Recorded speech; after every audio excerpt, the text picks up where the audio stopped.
کہ کسی کے لیے کوئی پرابلم نہ ہو محلے میں، کسی کے گھر کے سامنے نہ ہو تو پارک کے سامنے ہم نے اس کی جگہ کو سلیکٹ کیا تاکہ پارکنگ میں لوگوں کے لیے آسانی ہو، کسی کے لیے کوئی مسائل نہ ہو۔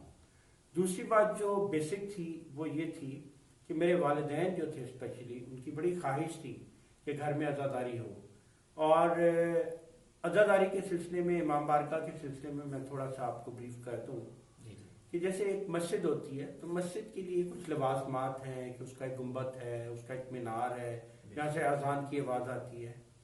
امام بارگاہ کے لیے یہ لوازمات کی ضرورت نہیں ہے، آپ ایک خاص مخصوص جگہ کو تعین کر دیں کہ یہ امام بارگاہ کے طور پہ ہے۔ لیکن الحمدللہ کیونکہ لوگ بھی یہاں پر مجالس کے سلسلے میں آتے رہے اور ہم نے پھر الٹیمیٹلی اس پورے گھر کو ہی امام بارگاہ کا نام دے دیا، نقوی ہاؤس امام بارگاہ۔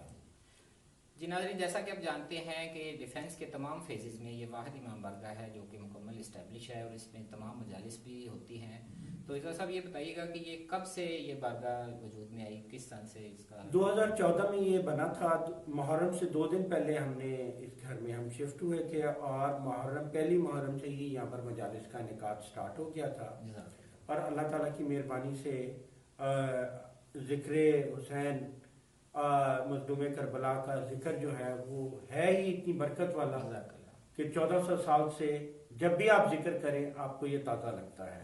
اور بلکہ میں یہاں پر ایک بات اور وضاحت کرنا چاہوں گا کہ عبادت گاہیں، ہر قسم کی عبادت گاہیں پہلے بھی ہوتی تھی، محبت خانے ہوتے تھے، کرسچنز کے اپنے چرچ ہوتے تھے، لیکن مسجدی اور ہر ایک جگہ کے اپنے کچھ لوازمات ہیں۔ جیسے مسجد ہے تو وہاں پر خواتین کا جانا جو ہے وہ مناسب نہیں ہوتا، اور کچھ خاص ایام میں تو بالکل بھی نہیں۔ لیکن یہ امام بارگاہ ایک سلسلہ جو شروع ہوا یہ واقعہ کربلا کے بعد سے شروع ہوا، اور اسی وجہ سے اس کو امام بارگاہ کا نام دیا گیا کہ یہاں پر بچے ہوں، بزرگ ہوں، خواتین ہوں، ہر قسم کے لوگ جو ہیں یہاں پر آ سکتے ہیں ذکر امام میں شامل ہونے کے لیے۔ مجالس یہاں خواتین کی بھی ہو سکتی ہیں یا مردوں کی بھی ہوتی ہیں، لیکن مسجد میں یہ لوازمات پورے نہیں ہوتے۔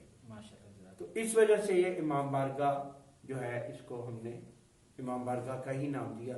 گو کہ جب تک ہماری فیز 5 کی مسجد ڈیولپ نہیں ہوئی تھی تو یہاں پر باجماعت نماز ادا ہوتی رہی، لیکن ایک باجماعت کا تو اہتمام ہوتا رہا، لیکن وہ ایک پراپر مسجد کا اہتمام نہیں تھا، ٹھیک ہے، اذان نہیں ہوتی تھی، اقامت ہوتی تھی۔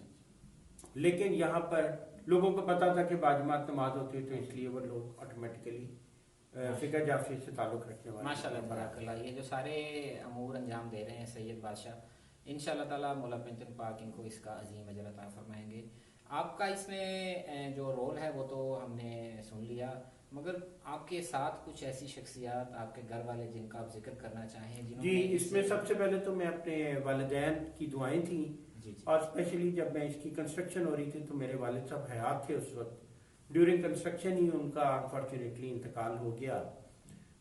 لیکن یہ تھا کہ جب انہوں نے یہ کہا کہ بھی یہ امام بارگاہ کا فرش ہے تو یہ میرے پیسوں سے اس کا فرش بنے تاکہ جب تک یہاں پر عزاداری حسین ہوتا رہے وہ ان کا ثواب ان کو پہنچتا رہے، اور الحمدللہ ڈیفینیٹلی ہمارے جتنے بھی اعمال ہیں، نیک اعمال ہیں، اس کا ثواب انہی کے لیے ہے۔ اور دوسرے اس میں کنٹریبیوشن نو ڈاؤٹ فیملی جو ہے وہ آپ کو ظاہر ہے فل سپورٹ کرتی ہے۔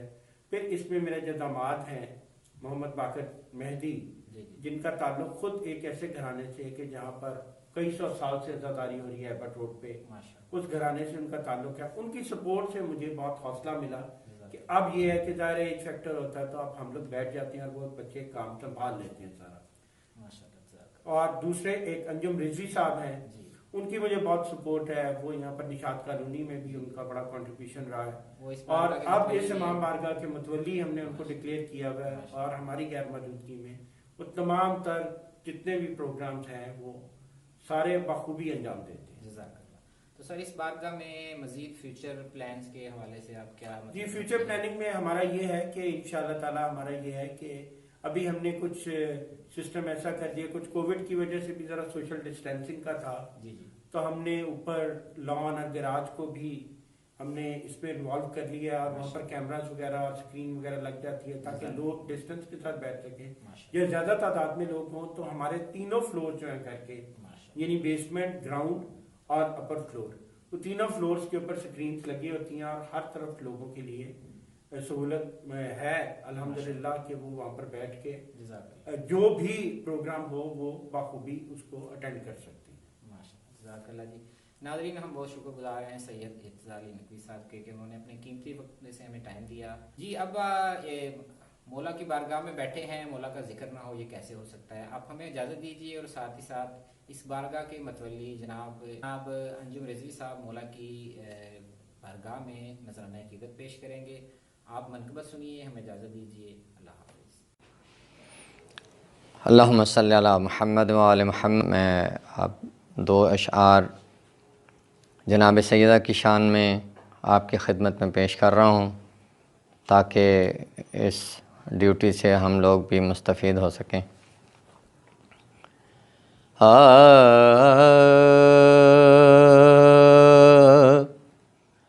عالم میں یوں شریک رسالت ہیں فاطمہ رحمت, نبی ہیں سایہ رحمت ہیں فاطمہ.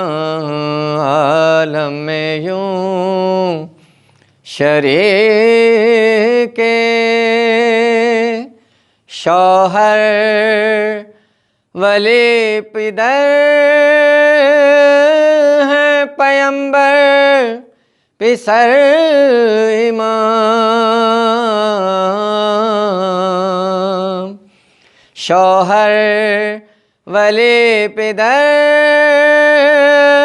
ہیں پیمبر پسر امام. کتنی عظیم دین کی طاقت ہیں فاطمہ.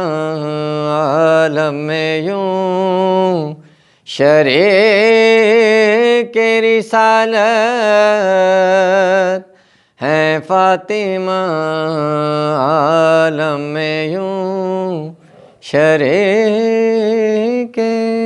اللہم صلی علی محمد و آل محمد.